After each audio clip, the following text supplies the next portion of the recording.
Olá pessoal, professor Wesley com você aqui para resolver a questão de número 40 do Veste-Mescan 2021/1, elaborado pela banca Fundep. Muito bem, pessoal, essa é uma questão que envolve um pouco de solubilidade de sal, mas envolve também determinação em quantidade de matérias e comparação entre elas. Bom, vamos lá, vamos ler a questão e a gente vai analisando ponto a ponto. Bem, vamos ampliar aqui um pouquinho. Olha só, fala o seguinte: a ingestão do celobar causou a intoxicação e a morte de mais de 20 pessoas em 2003.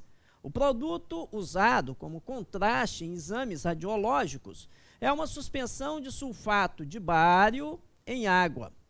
Um laudo da época indicou que o lote do produto em questão tinha 9,865% em massa de carbonato de bário e 46,68% em massa de sulfato de bário.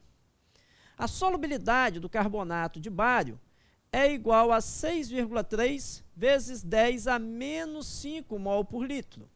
E o valor do KPS do sulfato de bário é igual a 1 vezes 10 a menos 10. Muito bem. A certa temperatura, sobre esse caso, foram feitas as seguintes afirmativas. Bom, pessoal, veja só, a primeira afirmativa, ele está dizendo assim: o carbonato de bário é menos solúvel que o sulfato de bário em água, o que explicaria as intoxicações. Bom, primeiramente, pessoal, observe que ele deu a solubilidade do carbonato de bário, 6,3 vezes 10 a menos 5 mol por litro. E ele deu o KPS do sulfato de bário, 10 a menos 10. Bom, qual será a solubilidade do sulfato de bário? Vem comigo aqui no quadro para a gente ver. Observe.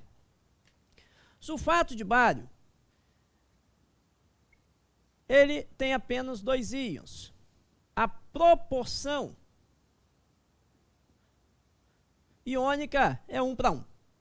Para esse caso, o KPS é igual ao quadrado da solubilidade. Ou posso dizer que a solubilidade é igual à raiz do KPS para sais que têm proporção cátion-ânion 1 para 1. E nesse caso, então, a solubilidade ficaria a raiz de 10 a menos 10, o que resultaria em 10 a menos 5 mol por litro. Valor esse que é menor que a solubilidade do carbonato de bário, que foi dado como 6,3 vezes 10 a menos 5 mol por litro. Então, na realidade, o carbonato de bário é mais solúvel. Detalhe, aproveitando aqui, é justamente essa solubilidade maior que faz com que a concentração de íons bário livres no sangue aumente. E aí, pessoal, é isso que torna tóxico a ingestão do carbonato de bário. O que ocasiona a morte é a presença de íons bário em liberdade. Se forem íons bário na forma sólida, ou seja, junto ao ânion, formando sal sólido, isso não causa toxidez. Por isso, não pode ter carbonato de bário. Ok? Além disso, vale ressaltar que quando se ingere carbonato de bário, o carbonato de bário, ao ser ingerido, ele reage com o ácido clorídrico do estômago. E aqui forma o cloreto de bário, que é um sal extremamente solúvel, o que amplia ainda mais o problema do carbonato de bário. Aqui os demais produtos seriam água e CO2 gasoso. Ok? Então, pessoal, carbonato de bário não pode estar presente nessa amostra utilizada para esse tipo de exame radiológico. Ok? Muito bem. Então, Vamos lá, a primeira está errada. A segunda afirmativa fala o seguinte: a intoxicação se deu pela solubilização do carbonato no suco gástrico e, consequentemente, liberação de íons bário, que foram absorvidos pelo trato intestinal. Perfeitamente. É isso que a gente acabou de falar ali. Opa! É isso que a gente acabou de comentar. Ou seja, o fato de reagir com o ácido clorídrico do suco gástrico gera o cloreto de bário, que é solúvel, o que libera íons bário, que são absorvidos, e aí causa todo o problema. Ok? A terceira fala o seguinte: a proporção no lote analisado é de 5 mols de íons bário na forma de carbonato para cada 2 mols de íons bário na forma de sulfato. Pessoal, veja comigo que uma informação do texto é que o percentual de carbonato de bário é 9,865% em massa. E o percentual de sulfato de bário, 46,68% em massa.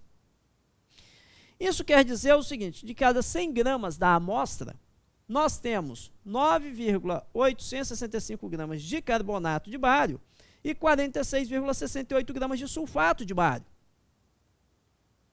Só que aqui ele compara uma relação em mols. Ele diz que teria 5 mols de bário na forma de carbonato para 2 mols de bário na forma de sulfato. Vamos fazer essa análise comigo. Ok? Vamos lá. Vamos pegar os valores ali e vamos convertê-los então para mols, para a gente analisar essa proporção. Vamos lá, vem aqui comigo, ó. Analisando então esse item 3. Bom, segundo o texto, de cada 100 gramas da amostra,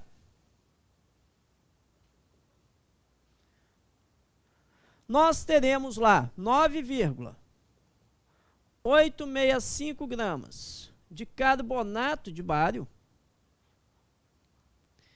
e temos 46,68 gramas de sulfato de bário. Pessoal, precisamos converter isso para mol. E para passar de gramas para mol, basta dividir pela massa molar. A massa molar do carbonato de bário, pegando dados na tabela periódica, dá 197. A massa molar do sulfato de bário, 233. E para passar para gramas, de gramas para mol, só dividir pela massa molar. Ok? Bom, nesse caso aqui, encontramos como resultado 0,05 mol do sulfato de bário e 0,2 mol, perdão, 0,05 mol de carbonato de bário e 0,2 mols do sulfato de bário. Pessoal, como cada mol de carbonato de bário só tem 1 mol de bário, isso implica automaticamente em 0,05 mol de íons bário na forma de carbonato. E também cada mol do sulfato de bário só tem 1 mol de íons bário. Então, implica em 0,2 mol de íons bário na forma de sulfato. Portanto, essa proporção que nós temos aqui seria de 0,05 para 0,2. Transformando essa proporção em valores inteiros, bastaria dividir ambos por 0,05, o que implicaria numa proporção de 1 para 4, o que diverge do que está sendo colocado na afirmativa 3. Observe, vamos comigo aqui, ó.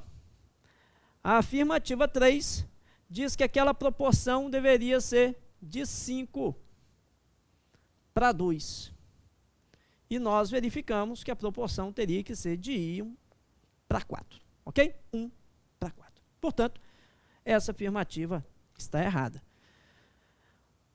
Bom, como ele fala lá, está ou estão corretas a ou as afirmativas, percebemos que apenas a 2 está correta, letra B de bola. Ok? Valeu!